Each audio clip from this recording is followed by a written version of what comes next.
think we can start. Yeah. Hello, everyone. Welcome to this week's Grasp SFI seminar. Today, it's my great pleasure to introduce our speaker today, Somil Bansal. He completed his MS and PhD in the Electrical Engineering and Computer Sciences Department at the University of California, Berkeley in 2014 and 2020, respectively. Before that, he received his Bachelor of Technology in Electrical Engineering from the Indian Institute of Technology, Kanpur, in 2012. He is currently spending a year as a research scientist at Waymo, and in the coming fall, he will join as an assistant professor in the Department of Electrical and Computer Engineering at the University of Southern California. His research interests include developing mathematical tools and algorithms for control and analysis of autonomous systems, with a focus on bridging learning and control-theoretic approaches for safety-critical autonomous systems. Somil has also received several awards, most notably the Ali Jury Award and the Outstanding Graduate Student Instructor Award at UC Berkeley, and the Academic Excellence Award at IIT Kanpur. So now, without further ado, Somil, take it away. Thank you so much for the introduction, Sam, and thanks for inviting me. It's a pleasure to be here. So today I will talk about how we can design learning-based control algorithms for robotic systems that are data efficient and safe at the same time. And at a high level, my research deals with autonomous systems like these. So here we have autonomous cars, autonomous drones. So this is a picture from Skydio that I worked at during my PhD. And we have like service robots, mobile robots, and all these systems are very different from each other from a robotic standpoint, but they have something in common. And that's that they are all safety critical systems. And hence we need algorithms that can reason about the safety of these systems as they work alongside other autonomous systems or around humans, for instance. And robust control over the past few decades have developed some set of really powerful tools for the safety analysis of autonomous systems. And the high level idea behind these approaches is that they represent the autonomous systems by a dynamical system. So they associate some dynamics with these systems, which essentially represent the evolution of these systems over time. And then the idea is that the control of the autonomous systems is one of the inputs, and then the inputs of all the other agents, which might be adversarial in the environment or might be the actual disturbances in the dynamics, are represented by some disturbance D. And then the idea is to minimize some cost function as much as we can, whereas the disturbance is trying its best to actually work against the control. And so this framework, this basic framework of robust optimization or robust control has shown some promising results. So, and here is one instance of that. So this is the project that we did in collaboration with NASA Ames, where we are interested in multi-vehicle safe trajectory planning. And so here, each dot is actually a vehicle which is originating from this point, and it wants to go to one of these 4 destinations. Now, there are disturbances in this environment. This simulation is set up in the San Francisco environment, and the disturbances here are the wind that these vehicles might experience. Moreover, there are obstacles in the environment, which are these black contours here, which actually represent the tall buildings in the San Francisco environment. And here we are using a particular robust control tool called Hamilton-Jacobi reachability analysis to make sure that despite these disturbances, each vehicle reaches their destination safely, meaning without colliding with any of these obstacles or with each other. And the nice thing is that this multi-lane behavior that you're seeing here between vehicles emerged automatically out of this analysis. We are not hard coding that. And that is to make sure that these vehicles reach their destination as quickly as possible while maintaining the distance from each other. And then the separation between these lanes and the number of these lanes change automatically as you change the density of the vehicle or these disturbances in the environment. So even though this framework is powerful, there are a bunch of limitations. And in particular, we need to have a very good understanding of the environment and the conditions in which these systems are operating. For example, in this specific instance, we need to know the dynamics of each vehicle. what is the bound on the disturbances, what are the obstacles and where they are, or whether these agents that are sort of flying at the same time are cooperative or adversarial against each other. And all these information cannot be possibly known beforehand for the future autonomous systems. For instance, take an autonomous car. Now, autonomous car needs to drive around humans, around construction site, in all types of weather, such as rain and snow. And all these, all the people that I will encounter, all the construction site that I will encounter cannot be possibly known beforehand before the car actually goes out there on the road and drive. Now, machine learning data-driven tools can actually enable the autonomous systems to make judgments in these novel environments, in the changing environment based on their prior experience.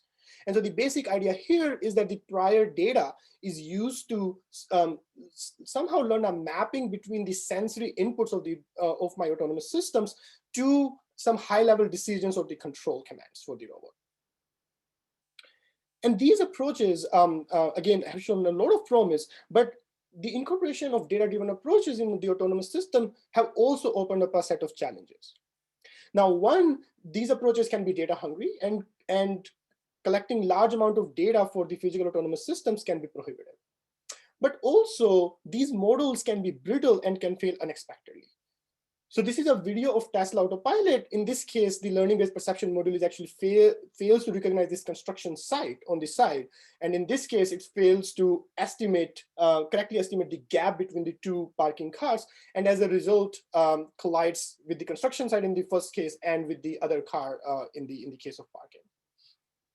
And we don't want these kind of behaviors for our safety critical systems, such as the autonomous cars. So there are these pretty much two complementary perspectives to autonomy, learning and control. And what in my research, I developed mathematical tools and algorithms to unify these perspectives so as to obtain an improved control performance in these changing environments, but while ensuring safety of the system.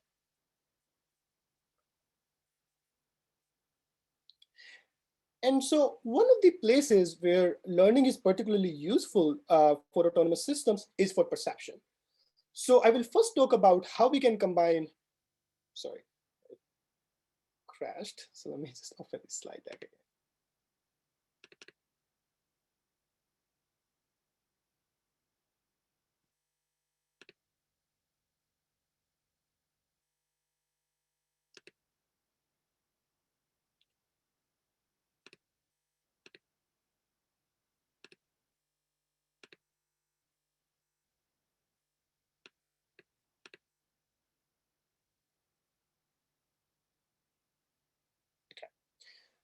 Yeah, so I think in this talk, I want to first talk about how we can combine.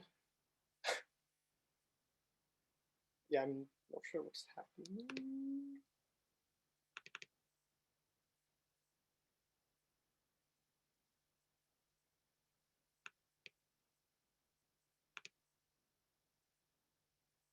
Maybe it does not like this slide, so I'm going to just quickly move to the next slide.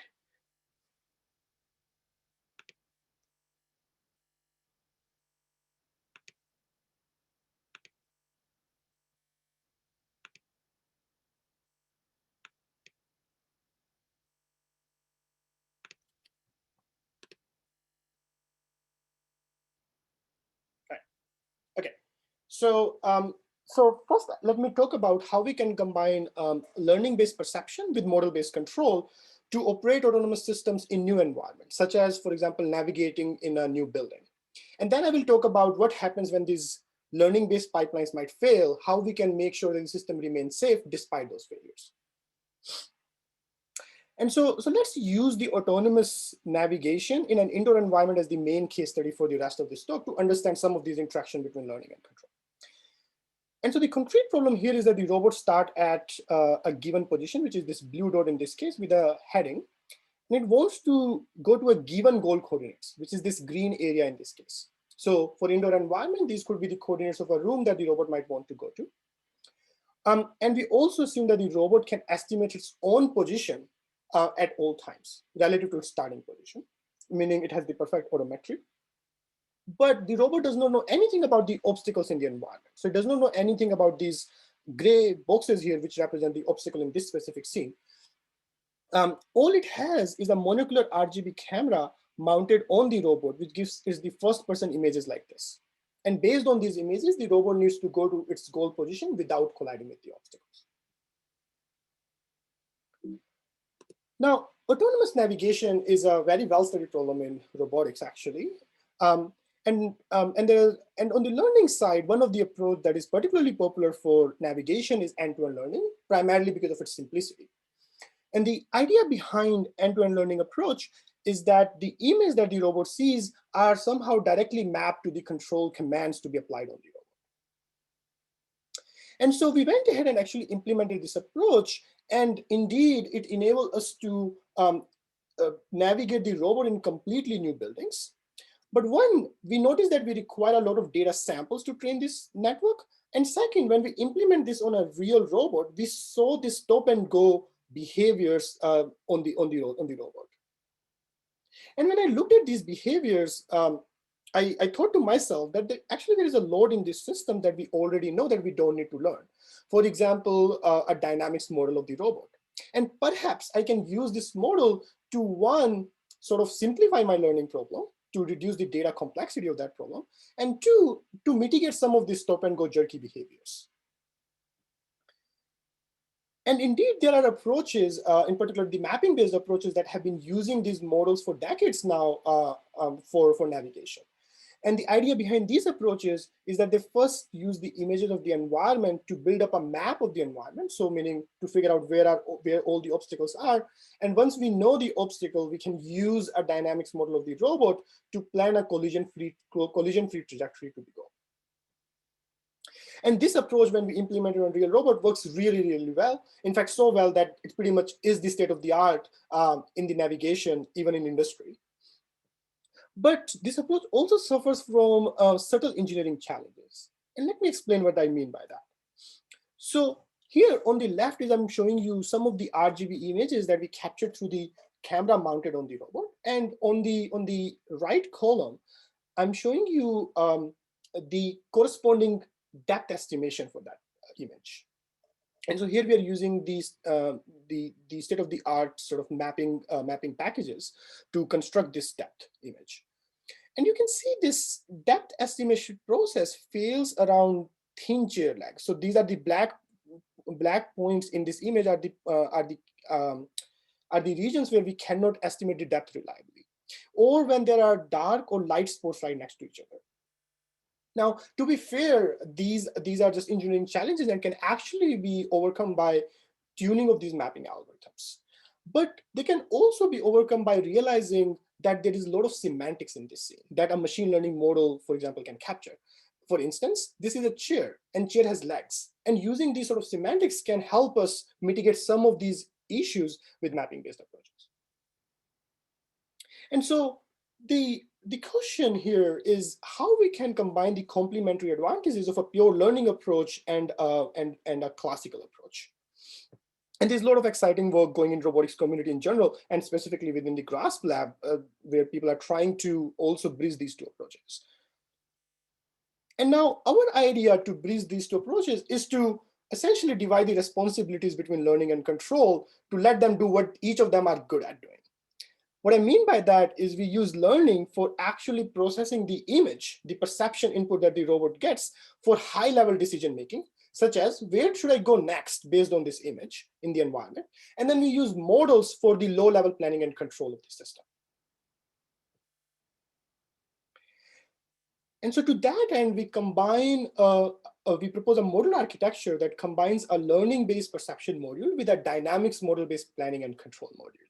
So let me walk you through this architecture. So here the perception module is a convolutional neural network, which takes as the input the image that the robot sees, along with the goal position that the robot wants to go to, and the speed at which the robot is moving. And what it outputs is the next sub-goal for the robot. So this could be thought of as an intermediate goal for the robot on its way to the actual goal. And once we have the sub-goal, we can actually use a dynamics model of the robot to plan the trajectory from my current state of the robot to this sub-goal. as well as a tracking controller to track that trajectory. And then I get a new image at the next time step, and then I repeat the entire procedure. So going into a little bit more details about the implementation, here convolutional neural network is a state-of-the-art image classification network, ResNet 50, which has been obviously modified and trained to produce a sub-goal instead of image, image classification labels. And then for dynamics model of the robot, we use a very simple 4-dimensional model here, where this state consists of the position of the robot, its speed, and its heading. And then we use a spline-based planner to plan these trajectories. So spline-based planner essentially corresponds to having a polynomial trajectory for each of the state with respect to time. So it's essentially it's a polynomial trajectory in time. And the advantage of the spline-based trajectory is that the planning can be done really, really fast on board, which is what we are interested in on a real robot in this case. And then once we have this spline trajectory, we use an LQR controller to track that trajectory. Now, the exact implementation details do not matter because as I change my autonomous system, the dynamics model would change, the planner would change, as well as the tracking controller would change. But the high-level idea remains the same, which is we use the learning to process our images and get the relevant information from the environment. And then we use a system model for the low-level planning based on that information. So before I talk about how we can train that convolutional neural network, let's see this framework in action. So here you would see magenta is the sub-goal that is being produced by the convolutional neural network based on the image that the robot sees. And so these images are shown on the left here. And you can see this sub-goal is actually guiding the robot away from the obstacle and towards the goal, but while maintaining a very smooth trajectory. So this trajectory is in sharp contrast with the end-to-end video that I showed you at the very beginning of this project. And that's because now we can use a dynamics model to plan dynamically feasible and smooth trajectory for the robot. Okay, so let's go into a little bit more detail of how we can train that convolutional neural network. So we train our framework entirely in simulation using the Stanford building dataset. So what this data set is essentially the scanned meshes of the Stanford buildings, of 6 Stanford buildings, so which I'm showing over here. And what that means is that now you can pick any position in this building, and you can render the image that the robot would see at that position. Also, because we are in simulation, we know all the obstacles beforehand. And we use this privileged information to actually design an optimal control-based expert to obtain the data for the sub-goals. So what I mean by that is essentially I define a cost function which consists of 2 components roughly. One is saying that reach my goal as quickly as possible. The other is saying that stay away from the collision. And then I solve an optimal control problem, meaning I ask for a trajectory whose endpoint is a sub-goal, and says that this trajectory minimizes the cost function that I have. And also need to satisfy the dynamics of the robot. Hi, I have a quick question right here. Do you mind? So what I guess I'm missing is how do you take into account reachability? Because if this is planning in an unknown environment, you could totally give me a goal that's not reachable. So I'm just kind of curious how that's taken into account over here. So so that's a good point. Like reachability to the goal, you mean? Like your sub goal. Okay. Let's say, your CNN says go to this sub goal, and it's actually not reachable. How does that taken into account? So I think if you go back like to your architecture figure, the sub goal that your CNN spits out. Right. So let me comment on that during supervision and during the test time, right? Okay, so, sure. so during the supervision, this is being ensured by so I'm remember that I'm optimizing for this sub goal, right? So if the constraint is not satisfied, if the dynamics constraint are not satisfied, that sub goal would not even be considered by this optimal control problem. So because the dynamics are imposed as a constraint, the sub goal, the optimal sub goal will automatically be satisfying my dynamics, right? Now, during the test time, you are raising a very good point that there is no guarantee in general to actually have the sub goal be feasible, right? So meaning feasible within the horizon that I'm trying to plan it for. And what we do in that case is actually we follow that trajectory. So we can always design a trajectory to sub-goal. We may not be able to reach that sub-goal within the time horizon that we have at our hand, in which case we just follow the trajectory for that time horizon as much as we can, and then we just come up with a new sub-goal.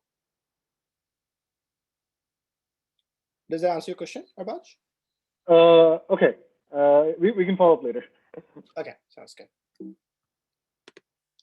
Okay, so so now what I have is a way to render the image at any point as well as obtaining the optimal sub-goal at any position. And I collect those data samples. And once I have the enough data, I actually train the convolutional neural network using supervised learning.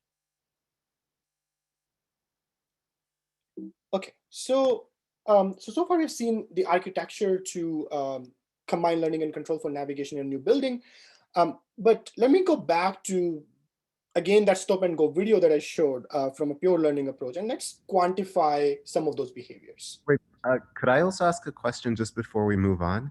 Yeah, absolutely. So is the safety condition that this spline shouldn't collide with the wall, that's only enforced during training time, is that right? Because during test time, the map isn't known. So absolutely. So during the test time, there is no guarantee that that safety condition would be met. In fact, I will show in the next slide that it fails in a lot of cases where it collides with the obstacle.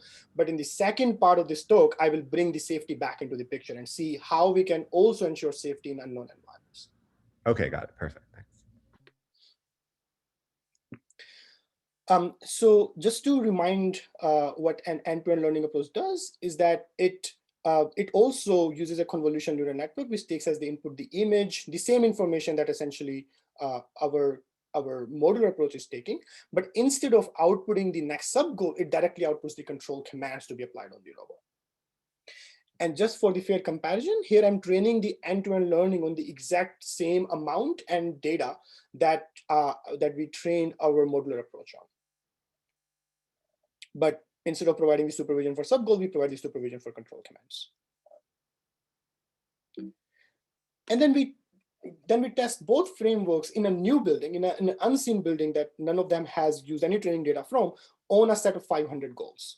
And here is the success rate of the two approaches. Red is the proposed approach, which combines learning and control, and gray is end-to-end learning. And you can see there is about 25% gap between the success rate of the two approaches. So we dive deeper into where this gap might be coming from. And here I'm showing some representative cases for that. So the top row is the proposed approach, and the bottom row is the end-to-end learning. And here I'm showing you the top view just for the illustration purposes. Remember that both methods are using only RGB images for navigation.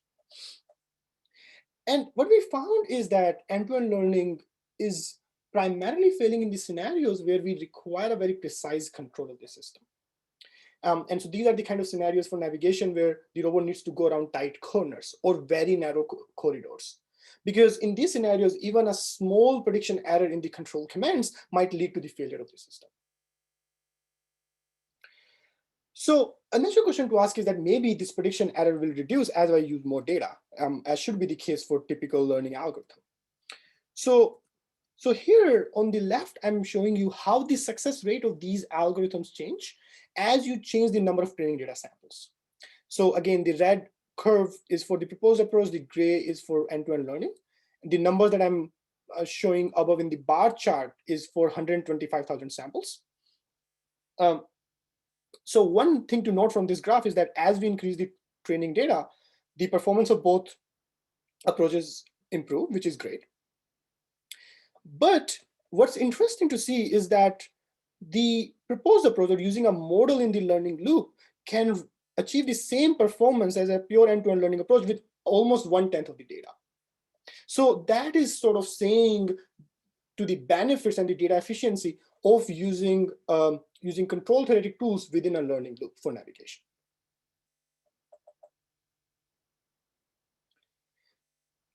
We also compared the jerk along the trajectories for the two approaches. And you can see there's a high jerk in the trajectories for end-to-end learning, and that explains some of the stop and go behavior that we were seeing earlier. And in fact, here is a representative control profile from the two methods.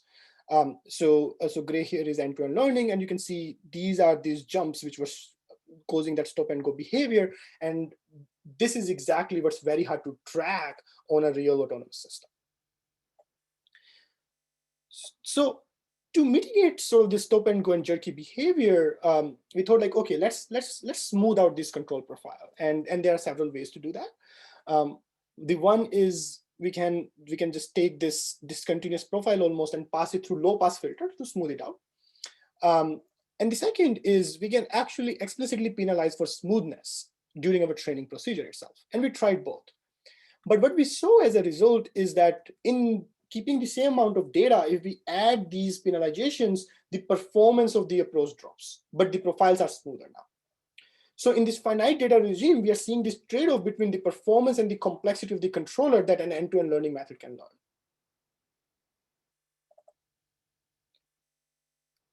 And finally, one thing to note is that the modularity of the proposed architecture allows us to actually take out this ground robot and replace it with other autonomous systems, such as a quadrotor or a bipedal robot.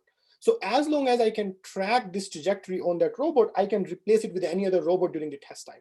And in fact, we are working on some of these directions in collaboration with Professor Kaushal Srinath right now, who works on walking robots at UC Berkeley.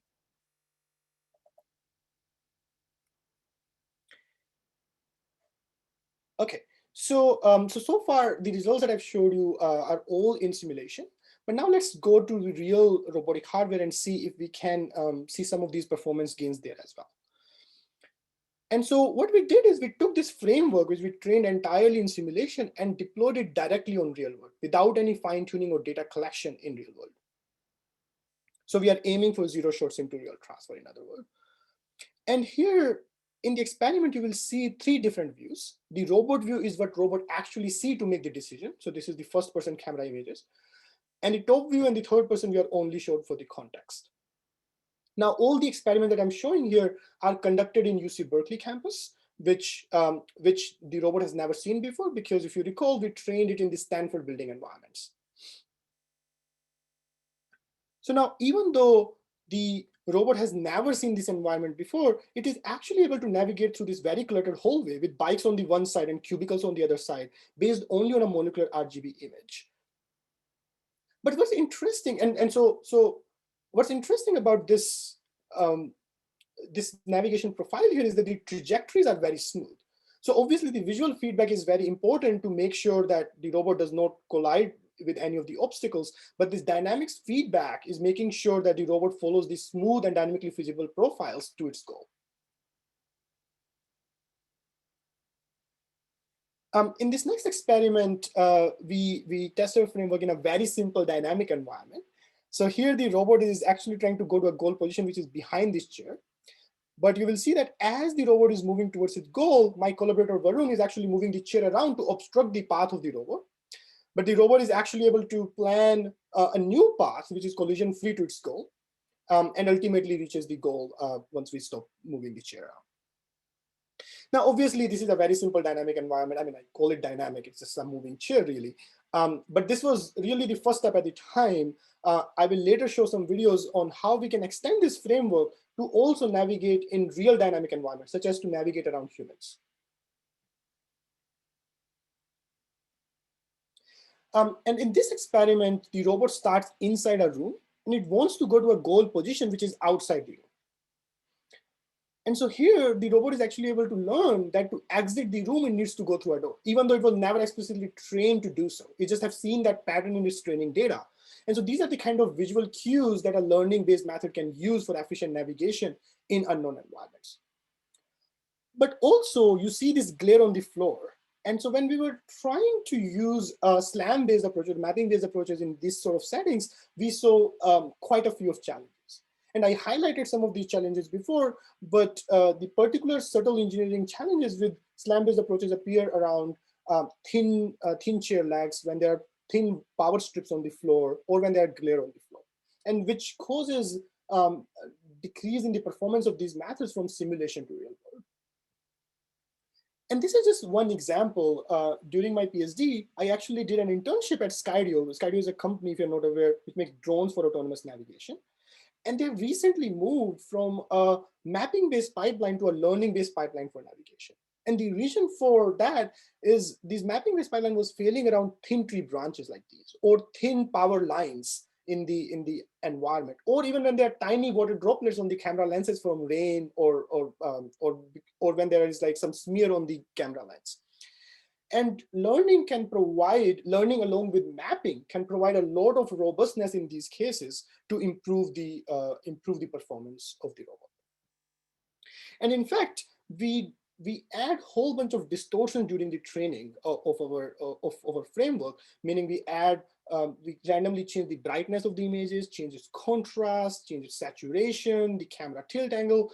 And by adding all these distortions, we are making the learning system, essentially learning system is able to learn to be robust to these changes. And that's why it was still able to perform well in those glary situations that I showed earlier.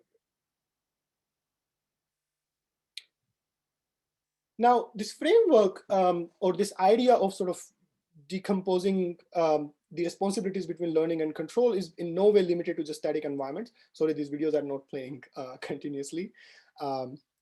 But you can see here, we are using a very similar framework now to also anticipate and react to the human trajectory in addition to the obstacles.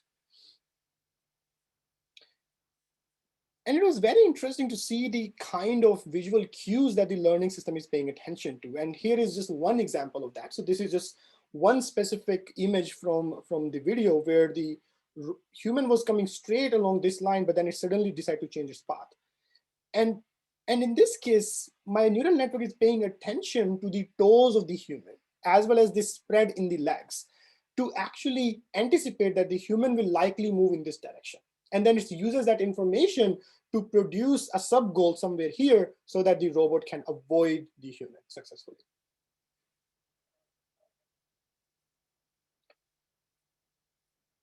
But no matter how much you train these networks, they will still fail. So this is the question that several people asked me earlier about safety. So this is the same framework now, just in a slightly different environment where we want to go to a goal position, which is somewhere here. And in this case, you will see that actually the robot collides into this chair over here. And the reason actually is very silly, which is, if you recall, we trained this framework in the Stanford building data set. And apparently the chairs at Stanford are very different than the chairs at Berkeley. In particular, they don't have these round legs over here. And so as a result, when it encounters this new kind of chairs, it fails to produce a good waypoint and or sub-goal and collides into this chair. Now, if you think about it, this is a slow-moving robot. It just collides into a furniture. It's not the biggest safety breach in the world, and it actually is not. But interestingly, the similar kind of phenomena happen for even very advanced learning systems, such as object recognition system in an autonomous car. So in particular, these object recognition methods fail when they encounter an unexpected object or animal on the road. And as a result, there are several instances where the car sort of collides into these animals or those objects. And we don't want these for safety critical systems. But the key question here is how we can characterize the failure cases of these learning modules. And so that's what I want to spend the rest of this talk on. Now, there are different ways to characterize the safety of a machine learning module. A classical way to think about this problem is what I will call the input-output analysis of a machine learning module. So here you're trying to figure out what are all the inputs to my machine learning module that would cause a failure in its output. Now, this sort of analysis can be very challenging, specifically for perception networks, because the input space is very complex, right? I mean, first of all, it's very high dimensional, it's images, but also not every combination of the numbers in a 2D array makes sense as an image. So defining the manifold of valid images itself is very challenging. Another approach that what we take in this particular work is that of monitoring. So what we do is we monitor the output of the perception module to recognize a potential failure in its output. And whenever that happens, we provide a corrective safe action for the robot. And we construct this monitor as well as the safe action through Hamilton-Jacobi reachability analysis that I mentioned at the very beginning of my talk. So let me quickly pause here before I go ahead and see if there are any other questions that I can answer.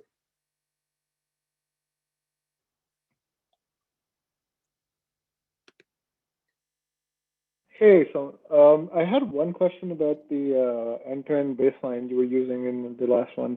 So I guess I'm curious, what is the output of the end-to-end system? Is it just a waypoint? Is it continuous control? Is the continuous control for the horizon of 1.5 seconds, which is also the. But is it like velocities or what is it? It's velocity and angular speeds. I see. Yeah. Interesting. I guess one more question was, so I saw you mentioned that you can switch out whatever robot you want. I'm just so. I guess I want to know what your thoughts are, because you're dealing with like a simple, differential depth robot. You can write the dynamics model for this really easy. I imagine like for something like manipulation or even like fast systems, this is not always easy. Like you can approximate the dynamics model, but it's not always easy to write a dynamics model. I'm kind of curious, like, what your thoughts are on. No, I think if you that's don't know the dynamics model. No, that's a very valid point, Arba. So I think there are a few caveats and a whole bunch of asterisks on that comment. So one is, yes, if the dynamics model is not available, I think the statement that I said is definitely not true. So you need a good dynamics model. In fact, more than a good dynamics model, you need the ability to actually track that trajectory that is coming through my planner, right? So for example, a quad rotor would work, a working robot would work. I'm not so sure about manipulator immediately, right? Because there are just additional obstacle constraint that comes with manipulator, which is not there necessarily with a quad rotor. So that definitely makes the problem more challenging there.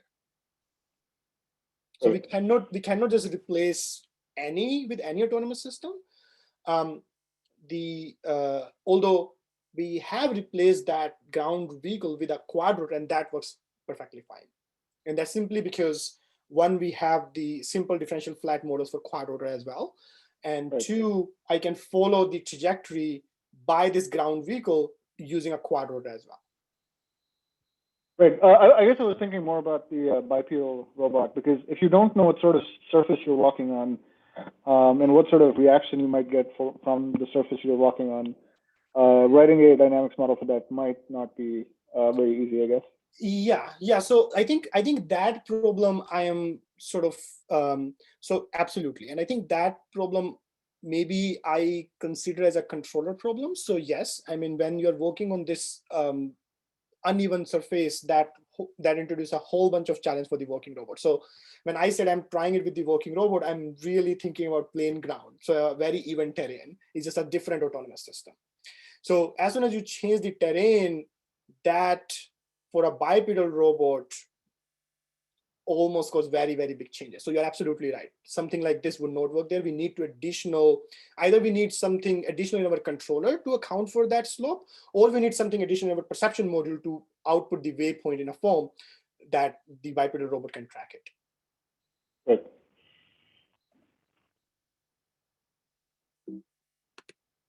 So for the safety analysis of learning-based method, I think the tool that we have been using in our work is Hamilton-Jacobi reachability analysis. And in Hamilton-Jacobi reachability analysis, the unsafe states for the system are characterized by what we call the backwards reachable set. So let me explain the idea behind backward reachable set in one quick slide, and then I will go into a little bit more detail. So given a set of unsafe states, which is this represented by this curly L in this case, or this brown region over here, the backward reachable set represents the set of all states such that for all possible control actions, there exists a disturbance action, which will eventually drive my system into the unsafe state. So pictorially, what that means is that if this brown region is representing my unsafe states, then every state within this black boundary is what we call the backward reachable set. And if I start inside the backward reachable set, then no matter what I do or what control I apply, the disturbance will eventually be able to push me into these unsafe states. And hence, the states within the backward reachable set themselves can be unsafe for the system and should be avoided. You can also consider the converse or complement of this backward reachable set, which is this gray region over here. This is a guaranteed safe region for the system in the sense that in this region, there exists a controller for the system such that no matter what disturbance does, my system would remain safe at all times, meaning it would never enter this brown region. Now, to compute this backward reachable set, as I mentioned earlier, Hamilton-Jacobi reachability represents the autonomous system as a dynamical system with dynamics F, state X, control U, and disturbance D. And then the idea is to set up a zero-sum differential game between control and disturbance. In other words, control tries its best to keep the system away from the unsafe states, and the disturbance tries to push the system inside the unsafe states. And the solution to this game can be obtained using the principle of dynamic programming, because at the end of the day, it is just a robust optimization problem. And the solution is actually given by a partial differential equation. I will go into the details of this partial differential equation in a few slides, but I wanted to just show you that's what it looks like. But once we can solve this partial differential equation, we can compute both this unsafe and safe states, as well as the controller that will keep me safe. So before we go into how we can use the Hamilton-Jacobi reachability analysis for the safety analysis for the safety of our learning-based module, let's look at a concrete example and see how we compute this backward reachable set. For simplicity, let's consider this example where I want to avoid all this furniture in the room. So I want to compute, so this brown region that I showed on the previous slide is now furniture in the room. And I want to compute the backward reachable set. In other words, from which states I can avoid this furniture forever. Then first step in Hamilton-Jacobi reachability analysis is to define the dynamics of the system. So this is the same dynamics model that I showed earlier, consisting of the position of the vehicle, its speed, and its heading. But there are some disturbance in the dynamics. So these disturbance could represent, for example, unmodeled effects in the dynamics. For example, I'm not explicitly modeling the friction between the tire and the floor. So these could be disturbances here. The next step is to define the brown region, the unsafe set that we want to avoid. In this case, those are just the obstacles. So the black region is my unsafe states that I want to avoid, and everything else is free space. So let's just see the same environment from a top view. So the gray region here is the furniture, and the white represents the free space. Next, in Hamilton-Jacobi analysis, we define a function L of x such that it's negative inside my obstacles and positive outside. And one such simple function in robotics could be just the sign distance function to the obstacles, which is negative inside the obstacle and positive outside. And then we set up a zero-sum differential game between the disturbance and control. Now, this is just a whole bunch of mathematical notation here, but what this really is representing is the minimum sign distance to the obstacle over an entire horizon. So essentially what control is trying to do is it's trying to keep the system away from the obstacle as much as it can, and the disturbance is trying its best to push the system inside the obstacle. And then we let disturbance and control fight it out and figure out from which states the disturbance would win, meaning it will be able to push the system inside the unsafe states, and from which states the control would win, meaning it will be able to keep the system outside the unsafe states. And solution to that game can be obtained using dynamic programming, which give me this partial differential equation that I showed earlier. Now, this partial differential equation is nothing but a continuous time version of the Bellman equation in the presence of disturbances. So if you're coming from reinforcement learning literature, it's the same dynamic programming principle I'm applying, just in continuous time. And here the Hamiltonian is capturing the role of disturbance and control. So let's see this dynamic programming in action. So we start with our terminal value function, our L of x, and then we apply dynamic programming, and you see the value function is changing, and eventually it converges. And once it converges, the sub-zero level set of that value function gives me the backward reachable set. Meaning wherever the value function is negative, meaning the disturbance was able to push me ultimately inside the obstacle, that is my backward reachable set. Everything else is safe. It also gives me the control to keep the system inside the safe region. Okay. So let's just see that backward reachable set from the top view. So this is the position space of the vehicle. The gray is the obstacle in the environment, and the red is the boundary of the backward reachable set. So let me pause here for a second and explain what this backward reachable set represents. So recall that the dynamics of the vehicle here is 4-dimensional, which consists of the position of the vehicle, its speed, and its heading. What I'm showing you here is a 2D slice of that 4-dimensional backward reachable set, where the vehicle is actually facing upwards, so towards the top of your screen, and moving with a positive speed. So now when vehicle starts at any position beyond this red boundary, what this means is that the robot does not have enough time to stop and avoid a collision with the obstacle in front of it, given its dynamics bounds and its control bounds. And that's what this recession in the boundary of the value function is representing here. On the other hand, if you see here, the boundary of the backward reachable set is hugging that of the obstacle. And that's because if the robot started at this position facing upwards, it has a lot of time to stop and avoid a collision in front of it. On the other hand, if you would have seen the slice of backward reachable set for a heading of -π/2, so meaning the robot is facing towards the down, towards the bottom of your screen, then you would have seen a boundary recession here, whereas the boundary hugging the obstacle in this region. But all these behaviors are automatically captured by Hamilton-Jacobi reachability for general nonlinear dynamics. We don't have to just limit to these 4-dimensional system. We can compute this backward reachable set in theory for any other autonomous system dynamics as well. And that's what I was showing earlier. We were using this Hamilton-Jacobi reachability analysis for safe multi-vehicle trajectory planning, as well as to update the safety guarantees in real time. So now let's go back to our learning module and see how we can use this safety analysis for the system. I'm gonna, in the interest of time, let me skip a bunch of slides.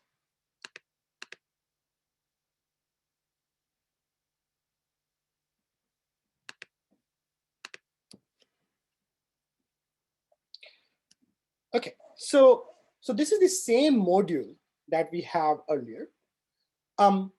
And the only difference now we have is a safety monitor here.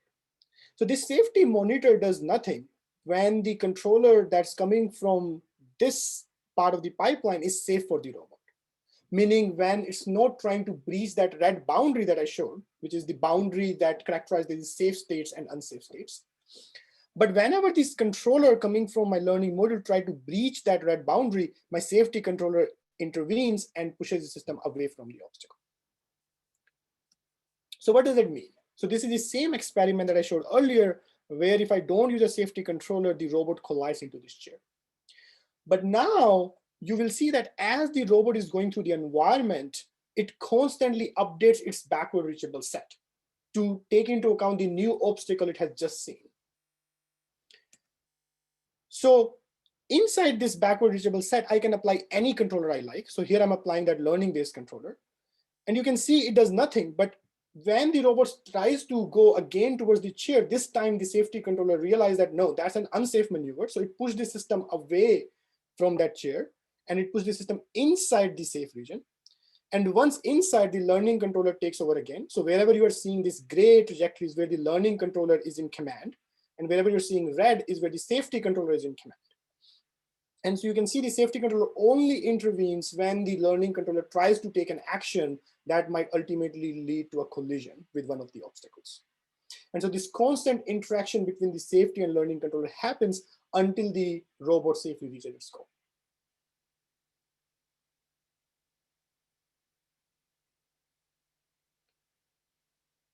So let me spend the last few minutes that I have on going back to that problem of computing these reachable sets. So remember, I mentioned that to compute these reachable sets, we need to solve a partial differential equation. In other words, we need to solve a dynamic programming dynamic programming problem, and that suffers from curse of dimensionality. In particular, the value function is computed over a grid in the state of the system.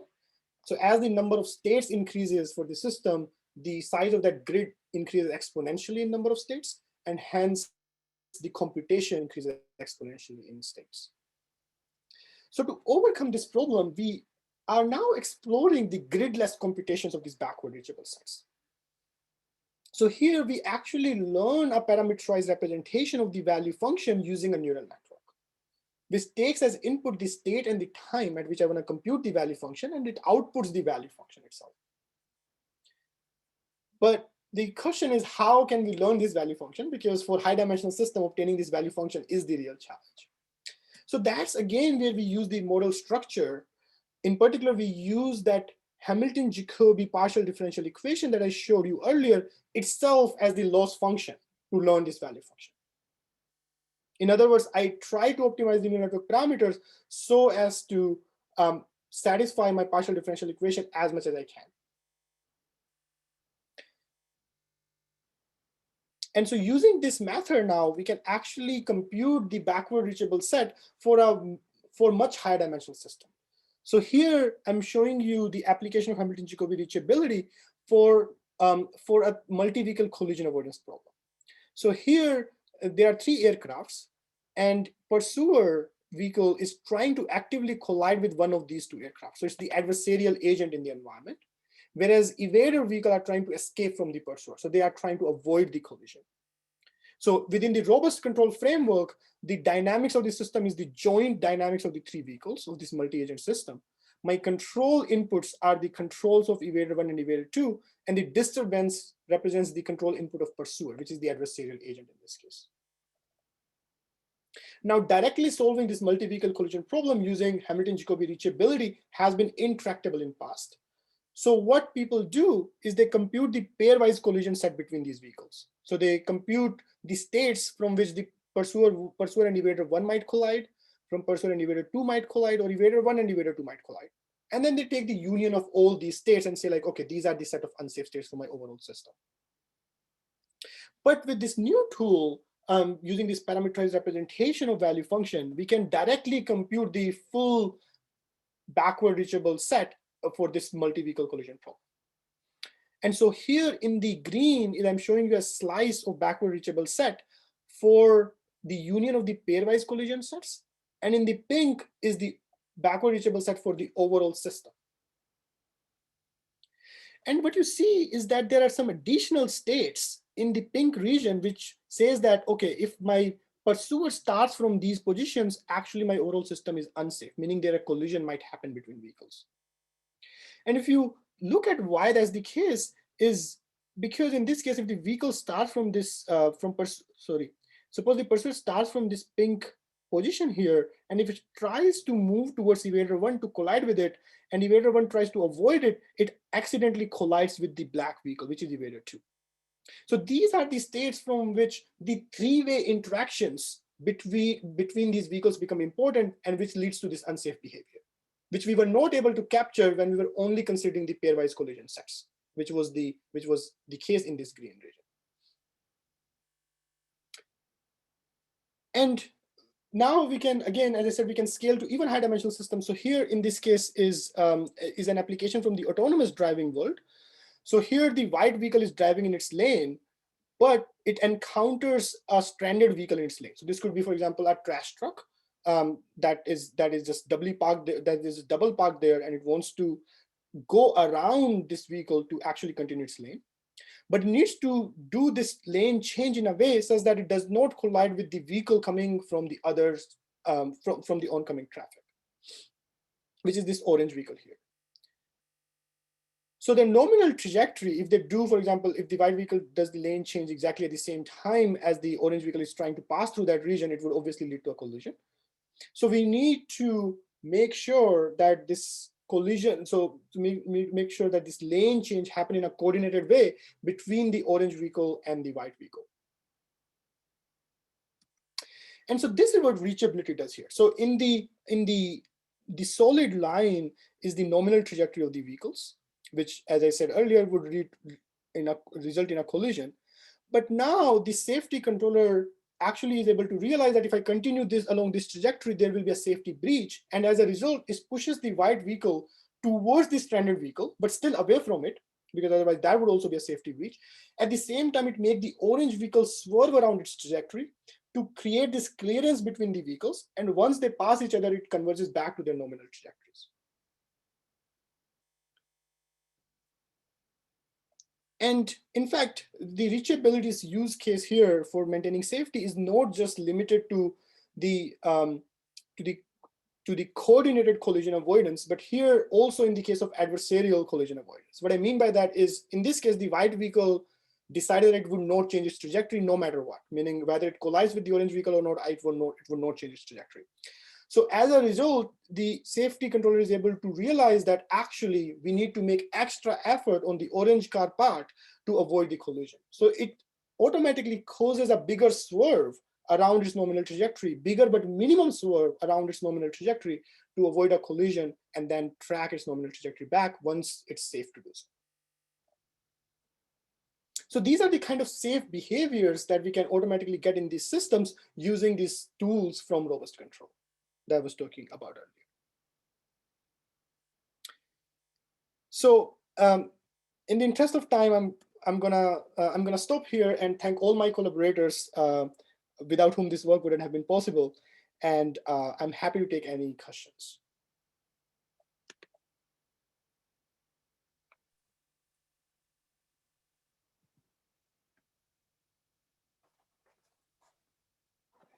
Hey, Somil, yeah, thank you for the talk. And so it's formally the end of our seminar, but people are more than welcome to stay here and chat for a little while longer. But Somil, definitely let us know when you need to leave. I will do. Thank you, Sam. Yeah, thanks for the talk. I had one more question. So in the second part, in the safety part of your talk, kind of in the middle, you said you kind of assume that there's this red region where within which you know that it's safe. That's computed from Hamilton-Jacobi. Right. But that doesn't that implicitly assume that now you have some kind of mapping going on in order to find this region?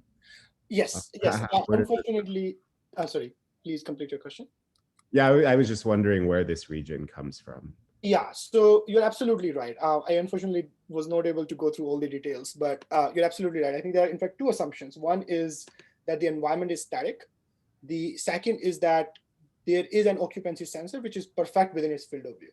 So now we have this additional sensor on the robot, which gives me the correct occupancy information. So the idea here is to sort of mimic what happens in autonomous cars, right? So for example, the camera there will not necessarily be used to directly come up with the navigation policy, but for like semantic information, such as, what is the object that I'm detecting? And this occupancy sensor here is kind of, the LiDAR would, for example, be this sensor, which is providing this occupancy information. And then the idea is, can we fuse them together to ensure safety in this system?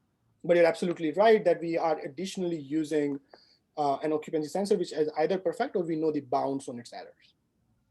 Okay, thank you. Yeah, sorry, go for it. Sure. Okay. Yeah, I'll go because it's a similar question to Osbert as well, which is the other thing that you seem to assume is that you have the access to the true dynamics, right? So to compute to solve for the Hamilton-Jacobi reachability. I don't actually know about it, but it seems like you need the access to true dynamics. So how would that work in the cases like, so in the beginning, you kind of mentioned that, the entire reason we want to do learning is because we kind of want our system to generalize to new settings where we don't necessarily know at least the perception state estimator, or maybe we don't even know the dynamics, right? So do you have any thoughts on that? Yeah, absolutely. So I think that's again a good question. And the dynamics. So there are a few comments there. I think the first of all is you don't necessarily need an accurate dynamics model. All you need is a conservative dynamics model. So remember that I was adding these disturbances in dynamics. So even if I know sort of some conservative bounds on what that error might look like, that's sufficient for reachability. Obviously, it will be conservative, but it's sufficient. There is another line of work. So here I'm focusing on perception primarily, and I did not present that work, but there's another line of work where essentially we start with a very conservative dynamics model, and then we use a model-based RL mechanism in this reachable set to learn a more accurate dynamics model.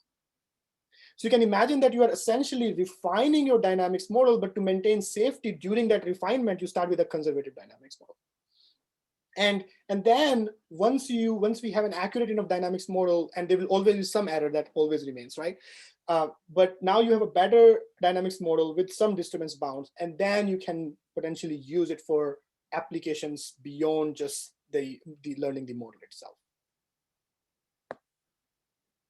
Although if you assume a conservative model, you will never explore what happens if you break. Like you will.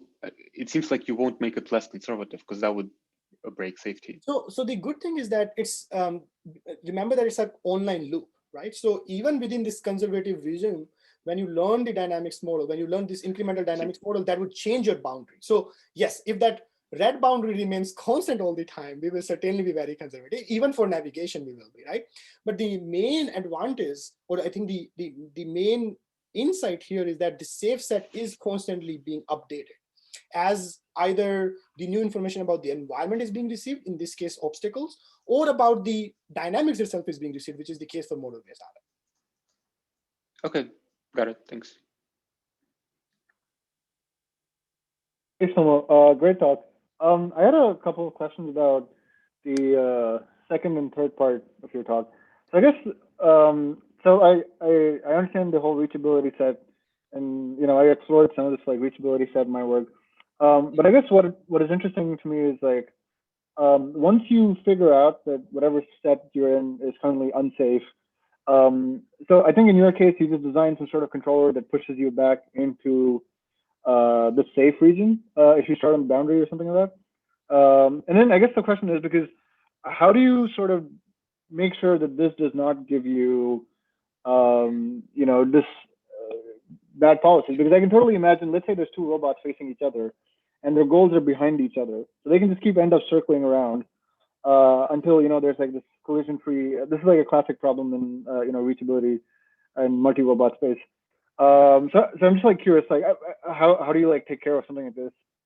And even like with the part where you like learn the value function with the neural network, how do you sort of take care of this safety degenerate behavior once you have an unsafe set? Yeah, I see. So let me. I think that's a very, very good question. Okay, so let me get to this slide and explain how that happens. I didn't comment too much on this, but there is this small loss component in addition to my Hamilton-Jacobi PDE, right, which is penalizing my value function at the terminal time with my terminal value function. So this is the same L of x, which is again negative inside the obstacle and positive outside, right? So if I remove this component, then a very simple solution for neural network to learn is a degenerate solution that, just value function is 0 everywhere. That would easily satisfy this PDE. Nothing to do anything. We don't need to do anything. But once we add this grounding, now the neural network needs to learn a value function which is correct at the terminal time and satisfy the PDE everywhere. And so that helps it to actually avoid learning degenerate solution. You are right in the sense that it may not still give me the most accurate value function, in the sense like this value function as it is might not be suitable for safety guarantees, hard safety guarantees. But at least adding this additional cost term will save me from getting degenerate solution. And I can chat about how we can provide safety guarantees on this learn value function, but hopefully that answers your question about degenerate solution. Do you have like any sort of example with and without that term in the loss function? Like, just curious if you have some insights into what sort of behavior. I do. I actually, honestly, I don't think I have that on this slide, but if I don't use this terminal value function, the solution it gets is like really just a flat value function. It learns a constant value function. I see. And that's just, it's just constant at the boundary, or just constant everywhere? Constant everywhere. I see. Because that's a very simple solution that satisfies these, that will ensure zero loss. Right. Yeah. And so, and in fact, that's true even for Hamilton-Jacobi PD, whether we are learning it or not, right? I mean, if I just give you the PD without that boundary condition, there are family of solution to that partial differential equation, right? The only thing that grounds the solution is the terminal condition or the boundary condition. Right.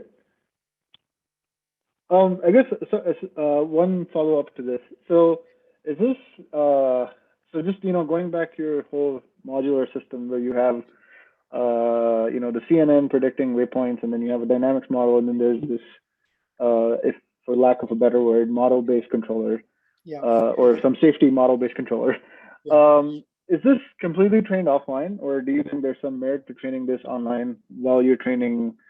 Because I imagine there's like states you might not see if you're training this offline. Yeah, I'm just curious. Like, no, does it matter? I think that's again a good question. So let me differentiate between what actually is happening right now and what I see the merit in. So currently it's totally offline. There is no online training happening for the neural network. Do I see a value in online training? Absolutely. Like I think for multiple reasons, right? Because I don't think that we can just fill up this sim to real gap for every possible environment that we will encounter. I mean, there has to be some similarity in the environment, but as you said, like I might encounter new types of scenes, new types of environments.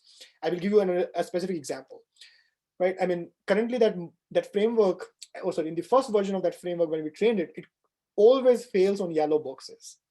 Very weird bug, but it always fails on yellow boxes.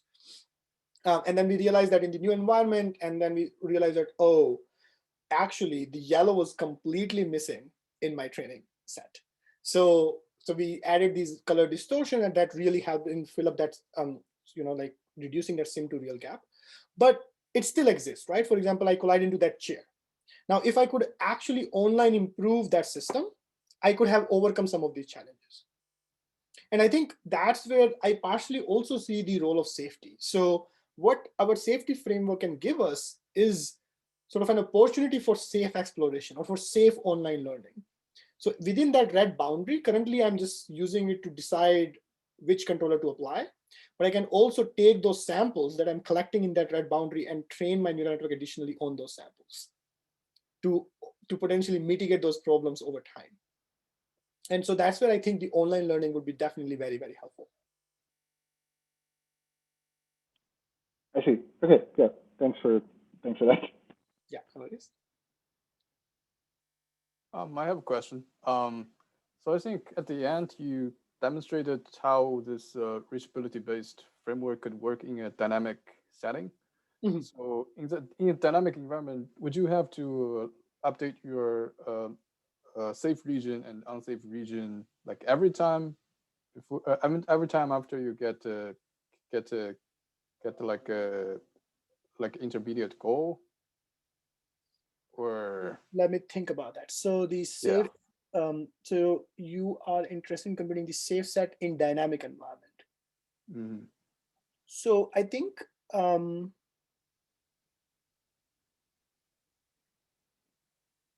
so even now, even within the static environment, we need to update our value function constantly because we don't know the full environment beforehand.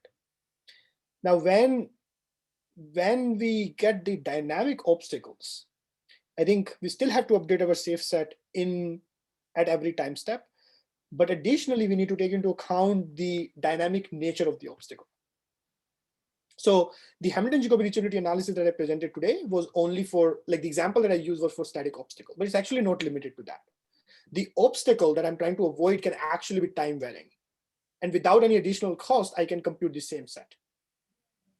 In fact, I showed this example of multi-vehicle trajectory planning, right? And there, when I'm using the reachable set, I'm considering the time varying obstacle because every other vehicle is moving.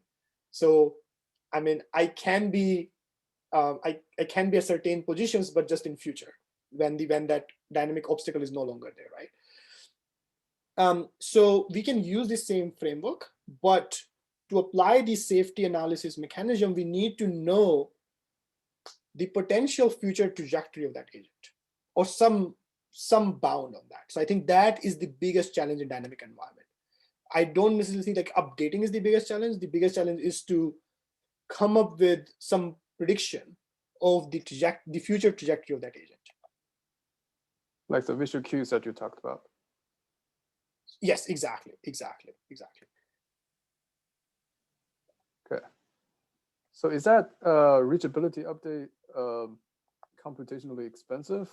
Is that able to? Oh, hell yeah, yeah. It's exponential in number of states. So yes, it certainly is computationally intensive, and that's one of the reasons for why we are exploring these alternative methods to compute reachable sets. I think the another thing that we are looking into, which is very promising for some of the safety analysis, is combination of smart offline and online methods.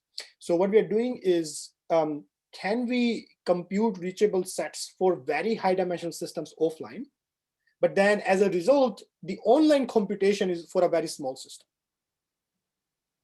And that can be very promising in these learning settings, right? Because offline, maybe we can use a method like this, which is DeepReach, which is like using a neural network to compute this value function for very high dimensional system. It still take 10 hours to do it, so I cannot do it online, but I can offline do it. And now online, I use this value function and a very small computation to constantly updating those reachable sets. And the way people do that is maintaining a fidelity of models or models with different fidelities.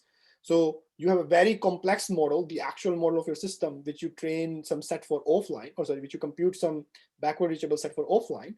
And then you use a low fidelity model online along with this very high fidelity solution and combine the two to just get the reachable set much faster in real time. So we have some work on that. I can send some pointers on that as well. I see. Thanks.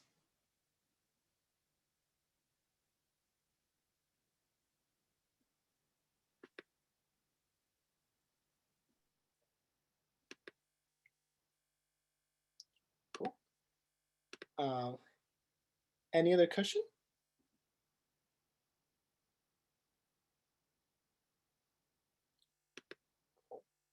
All right. Yeah, I think that's a good place to wrap up. Yeah. Awesome. Cool. Yeah. Thank you so much, Somil, for today, for this talk. And yeah, thanks people for coming. And stay tuned for our next talk. But we don't have we don't have a seminar next week because next week is spring break. So stay tuned for next week. Cool. Yeah.